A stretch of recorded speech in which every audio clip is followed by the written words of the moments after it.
हरिद्वार जिले को खांडव वन के नाम से भी इसे जाना जाता है और गंगा द्वार के नाम से भी इसे जाना जाता है।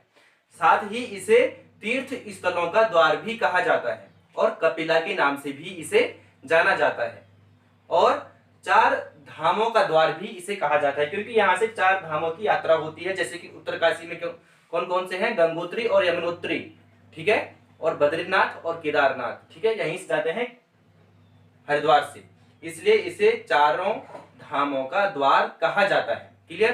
तो आज मैं आपको पढ़ाऊंगा नदी तंत्र। किसका नदी तंत्र पढ़ाऊंगा आज? हरिद्वार जिले का नदी तंत्र। कौन कौन सी नदियां प्रवाहित होती है? गंगा नदी। ये कौन सी नदी है? गंगा नदी प्रवाहित हो रही है, ठीक है।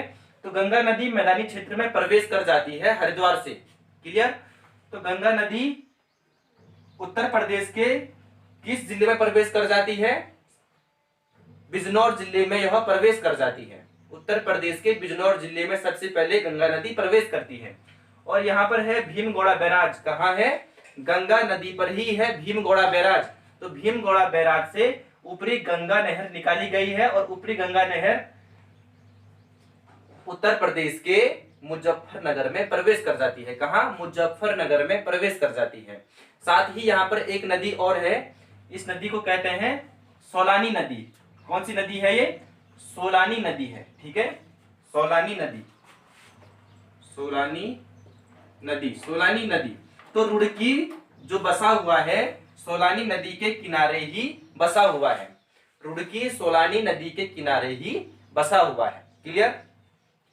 तो यहाँ पर कुछ जल विद्युत परियोजनाएं भी हैं, ठीक है, यानी कि तीन है यहाँ पर। एक है गंगा नदी पर, यहाँ पर कौन सा बैराज है? भीमगौड़ा बैराज। किस नदी पर है? गंगा नदी पर है। और जो ये ऊपरी गंगा नहर है, ऊपरी गंगा नहर में दो हैं। कौन कौन से? यहाँ पर एक, यहाँ पर है, इसे कहते हैं पथरी परियोजना। कौन सी परियोजना? पथरी परियोजना, ठीक है, पथरी परियोजना। और दूसरा यहाँ पर है मोहम्मदपुर परियोजना, ठीक है, मोहम्मदपुर परियोजना। यानी कि दो कहाँ है? ऊपरी गंगा नहर पर है और एक कहाँ है? गंगा नदी पर, ठीक है। कौन सा बैराज है? भीमगौड़ा बैराज। याद रहेगा, ठीक है। तो यह है हर की पीढ़ी। क्या है? हर की पीढ़ी। तो हर की पीढ़ी में यहाँ पर एक कुंड है, कुंड का नाम है ब्रह्म कुंड। कौन सा कुंड? ब्रह्म कुंड। हर की पीढ़ी में एक कुंड है, कुंड का नाम है ब्रह्म कुंड। क्लियर? और हर की पीढ़ी में एक मंदिर है, गंगा मंदिर। कौन सा मंदिर? गंगा का मंदिर है। हर की पीढ़ी में ही है गंगा का मंदिर। लिखेंगे आप, गंगा का मंदिर कहाँ है? हर की पीढ़ी में, ठीक है ना। और इसका जो निर्माण था किसने करवाया था? इसका निर्माण कराया था राजा मानसिंह ने। किसने करवाया था? गंगा मंदिर का निर्माण किसने करवाया था? राजा मानसिंह ने करवाया था, ठीक है। क्लियर? साथ ही हर की पीढ़ी में दो घाट भी हैं। हर की पीढ़ी में दो घाट हैं। कौन कौन से? एक है नंबर फर्स्ट गौ घाट। गौ घाट यानी कि गौ घाट, जिसने गाय की हत्या कर रखी होगी ना, तो जो इस घाट में नहाता है तो उसके पाप मुक्त हो जाते हैं, ठीक है, गौ घाट में। नंबर दूसरा है कुशावर्त घाट। कुशावर्त घाट, कुशावर्त घाट में दत्तात्रेय ऋषि ने एक पैर में तपस्या की थी। इसी घाट में, कुशावर्त घाट में दत्तात्रेय एक ऋषि थे, उन्होंने एक पैर में घोर तपस्या की थी। क्लियर? दत्तात्रेय ऋषि ने। नेक्स्ट,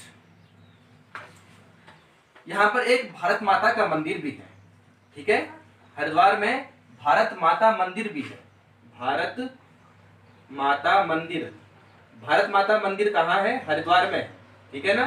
तो भारत माता मंदिर का जो उद्घाटन था किसने करवाया था?